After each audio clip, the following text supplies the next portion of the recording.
नमः पार्वती पतिये हर हर।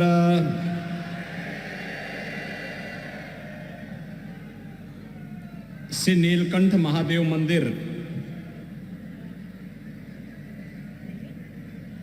जालोर के इस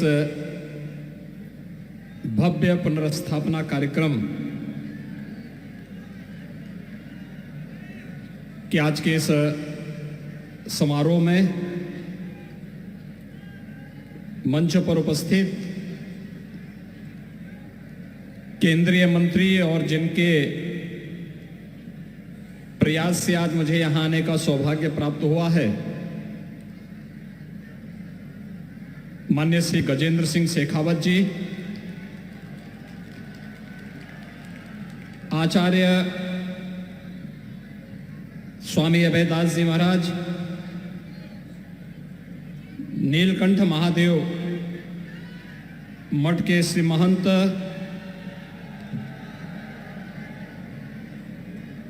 योगी सिद्धनाथ जी, सिद्धईनाथ जी,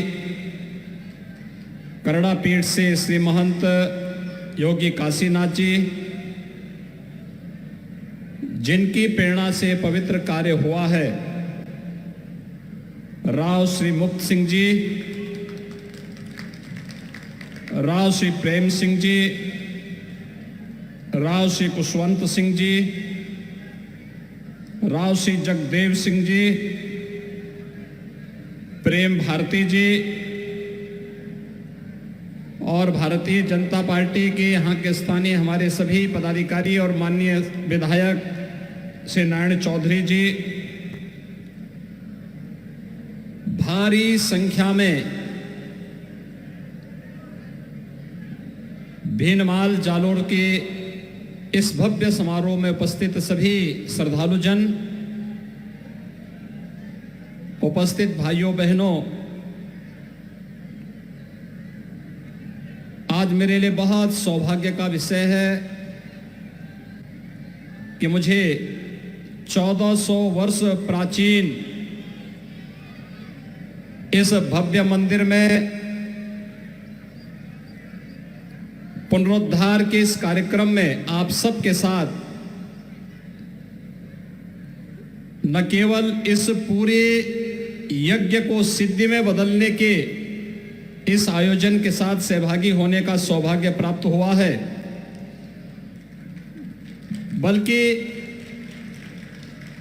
एक ऐसा कार्य जो 1400 वर्षों के उपरांत होने से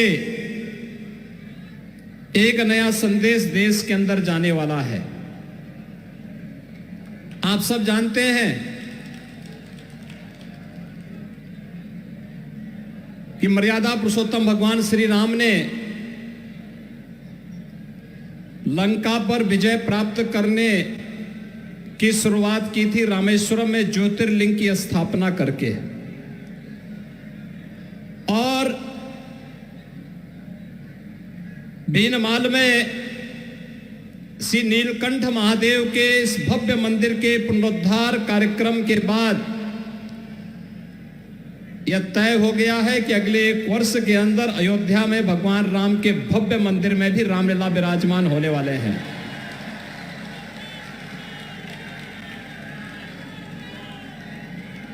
क्योंकि पहले नीलकंठ महादेव की ही पुनर्स्थापना होती है और यह कार्य आपने राजस्थान से प्रारंभ कर दिया है।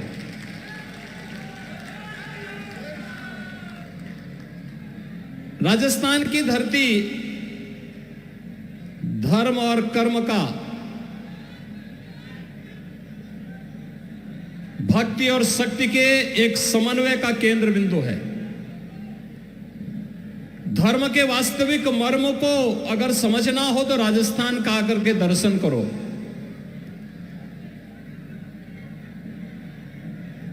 अपने शौर्य, अपने पराक्रम के लिए राजस्थान ने देश और दुनिया के अंदर अपनी एक नई पहचान बनाई,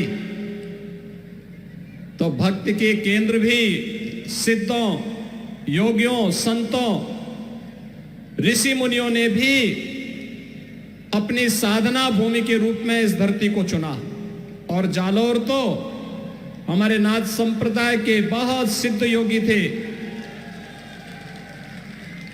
योगीराज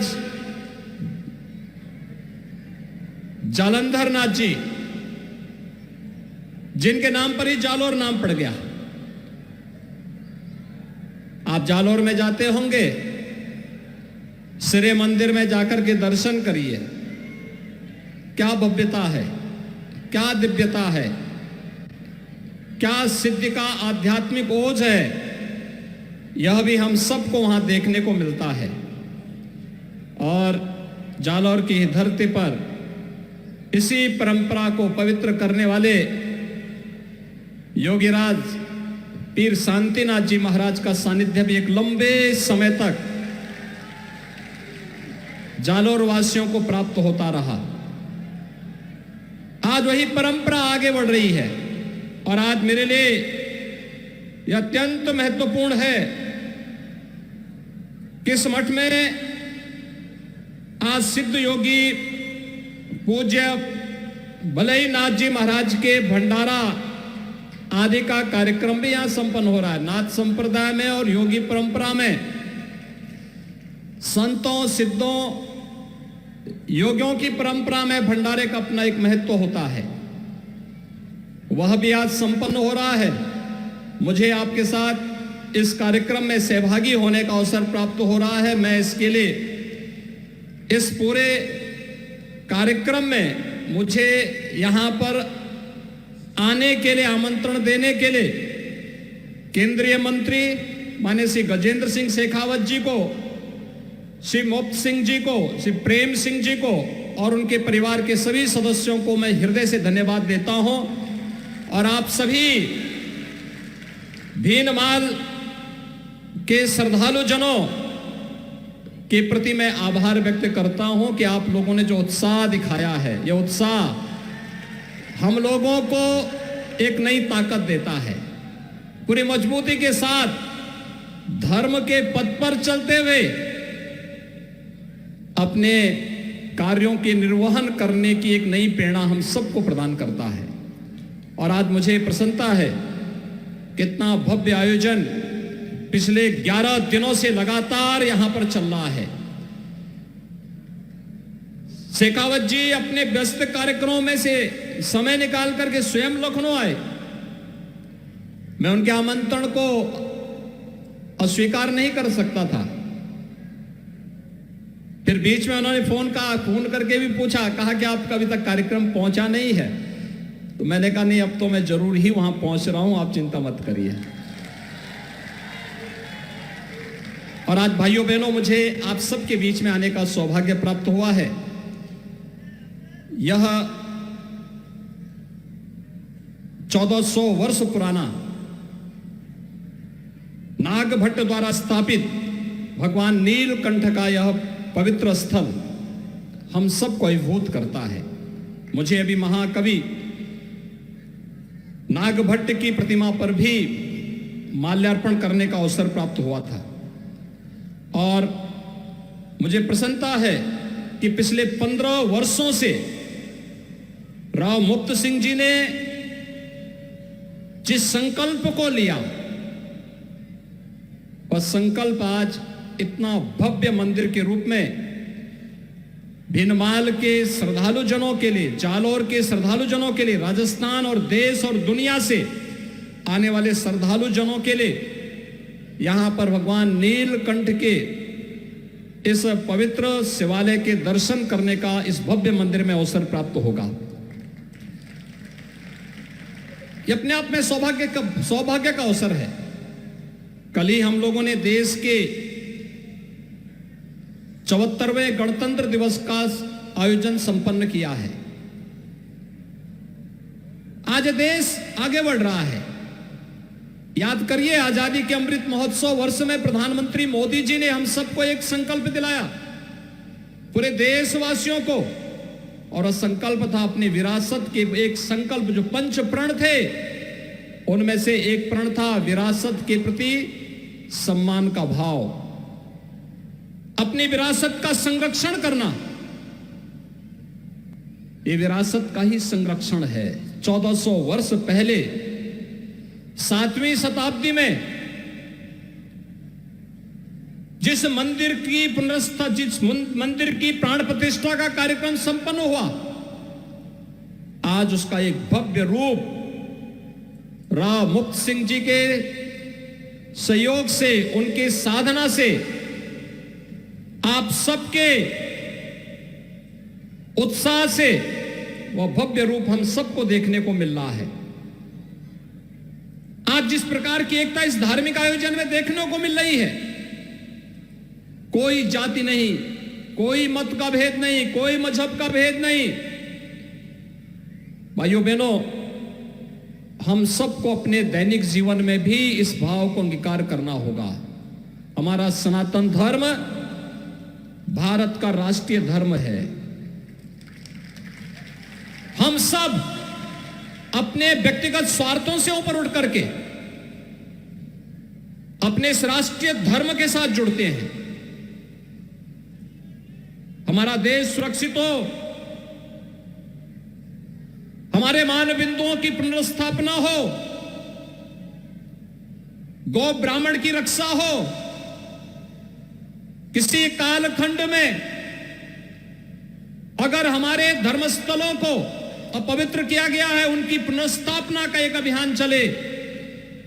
और इस अभियान का क्रम आज आप देख रहे होंगे। अयोध्या में 500 वर्षों के बाद प्रधानमंत्री मोदी जी के प्रयास से भगवान राम के भव्य मंदिर के निर्माण का कार्य आज पूरा होने जा रहा है। आप सभी श्रद्धालु जनों ने भगवान राम के भव्य मंदिर के निर्माण में अपना योगदान दिया। आज भारत की भावनाओं के अनुरूप भारत का राष्ट्रीय मंदिर भगवान राम के भव्य मंदिर के रूप में स्थापित हो रहा है। और मुझे बहुत प्रसन्नता है कि भगवान राम के भव्य मंदिर के निर्माण का कार्य और रामलला विराजमान अगले 1 वर्ष के अंदर अपने भव्य मंदिर में होंगे। उससे पहले राजस्थान के इस भव्य मंदिर के पुनरुद्धार का सौभाग्य आज मुझे यहां प्राप्त हुआ है। भाइयों बहनों, 11 दिनों से चल रही आपके यज्ञ की जो ये प्रक्रिया है, धार्मिक अनुष्ठान है, आज वो पूर्णाहुति में इस भंडारे के साथ यहां पर समारोह की ओर अग्रसर हो रही है। लेकिन जितना भव्य और दिव्य परिसर बनाया गया है, इसकी भव्यता, इसकी दिव्यता और इसकी पवित्रता को बनाए रखने की जिम्मेदारी अब राव मुक्त सिंह जी ने भीनमाल के नागरिकों के ऊपर छोड़ी है। वे सब मिलकर के इसको यही भव्य रूप दें। आप सोचिए कि आज से 1400 वर्ष पहले श्री नाग भट्ट जी द्वारा स्थापित यह मंदिर यहां पर स्थापित था और 1400 वर्ष के बाद राव साहब ने इसको यह भव्य स्वरूप प्रदान किया है। और उसमें भी 15 वर्ष लगे। कोई व्यक्ति एक कार्य करता है, 1 दिन 2 दिन के अंदर अपने संकल्प को भूल जाता है। लगातार 15 वर्षों से हमारे यहां भी माना गया है संकल्प के 12 वर्ष होते हैं। 12 वर्ष में अलग अलग प्रकार की व्यक्ति साधना करता है, लेकिन लगातार 15 वर्षों से एक ही संकल्प के साथ जितना भी व्यक्ति अपनी आय करेगा, उस आय को पूरी तरह समर्पित करेगा भगवान नीलकंठ को। समर्पण का यह भाव, यही तो हमारी पहचान है। क्योंकि धर्म का ऋण हमारे ऊपर हमेशा रहता है। हर व्यक्ति ऋषि ऋण को चुकाने के लिए अनेक प्रयत्न करता है। मातृ ऋण को चुकाने के लिए, पितृ ऋण को चुकाने के लिए अनेक प्रयत्न करता है। और यह भी इस धरती के प्रति, अपने ऋषि ऋण के प्रति, धर्म के प्रति अपने कर्तव्यों का निर्वहन करते हुए उन्होंने यह भव्य रूप यहां पर देकर के इस मंदिर को आने वाले 1500 वर्षों के लिए जालोर वासियों के लिए, राजस्थान वासियों के लिए एक मानक स्थापित किया है। लेकिन इसको इस रूप में आगे बढ़ाने की जिम्मेदारी हम सब की होनी चाहिए, पूरे भीनमाल और पूरे जालोर वासियों की होनी चाहिए। यह भव्य रूप बना रहे। अक्सर होता है मंदिर बनाते हैं, परिसर भव्य नहीं हो पाता है, छोटे से स्थान पे होता है। मंदिर बनता है लेकिन मंदिर में जाने का रास्ता बहुत संकरा होता है, या फिर उसके आसपास उस प्रकार की स्थिति नहीं होती है कि उसे एक भव्य स्वरूप दिया जा सके। लेकिन आज जब मैंने देखा मंदिर कितना भव्य रूप है, और ऐसा लग रहा था जैसे भगवान राम का अयोध्या में निर्मित होने वाले जो प्राचीन मंदिर, जो पुराना मंदिर का स्वरूप था, उसका एक रूप यहां पर मुझे देखने को मिला इस मंदिर में। आप सोचे 15 वर्ष पहले संपन्न हुआ था, और आज यह मंदिर अपनी पूर्णाहुति के साथ यहां पर भव्य उत्सव के साथ, यज्ञ आयोजन के साथ एक कार्यक्रम आज यहां पे संपन्न हो रहा है। मैं इसके लिए राव साहब के पूरे परिवार को, आप सभी भीनमाल के श्रद्धालु जनों को, मंदिर समिति से जुड़े हुए सभी पदाधिकारियों को हृदय से बधाई देता हूं। अपनी मंगलमय शुभकामनाएं आप सबके प्रति व्यक्त करता हूं। भगवान नीलकंठ से ही प्रार्थना करता हूं, आपको भक्ति भी दे, आपको शक्ति भी दे, आपके जीवन में यश और समृद्धि इसी प्रकार से लाते रहे। इस विश्वास के साथ मैं आप सब के प्रति अपनी शुभकामनाएं देता हूं, अपनी वाणी को देता हूं विराम। जय जय श्री राम, जय जय श्री राम, जय जय श्री राम।